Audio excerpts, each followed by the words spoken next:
একটা সময় বিভিন্ন ব্র্যান্ড তাকে বিজ্ঞাপনে নেওয়ার জন্য মুখিয়ে থাকতো। কয়েক বছর আগেও তার আর্থিক অবস্থা এতটা খারাপ ছিল না, কিন্তু বর্তমানে তার দিন কাটে মাত্র 30,000 টাকায়। কি ভাবছেন কার কথা বলছি? আসলে যুগের পর যুগ ধরে ভারতীয় ক্রিকেট এমন অনেক কিংবদন্তি ক্রিকেটার তৈরি করেছে যারা দিনের পর দিন উড়িয়ে গেছেন নিজ দেশের বিজয় নিশান।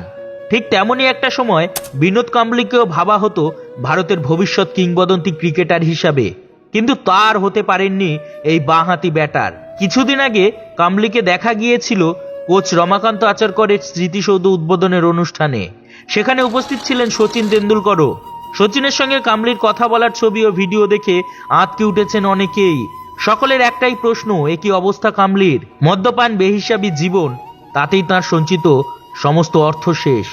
এখন বোর্ডের দেওয়া মাসিক 30,000 টাকায় চলে বিনোদ কাম্বলির জীবন।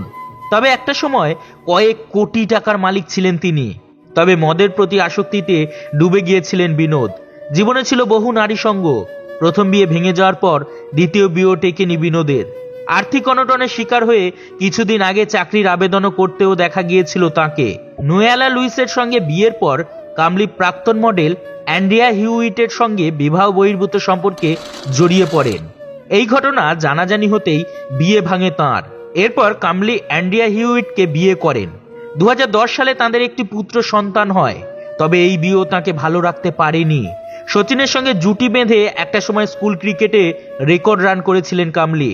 তারপর টেস্টে ডাবল সেঞ্চুরি, প্রতিভাবান হিসেবে উত্থান হয়েছিল তার। তবে ভারতীয় ক্রিকেট থেকে হারিয়েও যান খুব তাড়াতাড়ি। একটা সময় বিভিন্ন ব্র্যান্ড তাকে বিজ্ঞাপনে নেওয়ার জন্য মুখিয়ে থাকতো। কয়েক বছর আগেও কাম্বলির আর্থিক অবস্থা এতটা খারাপ ছিল না। তবে এখন তার কাছে চিকিৎসা করানোর মতো টাকাও নেই।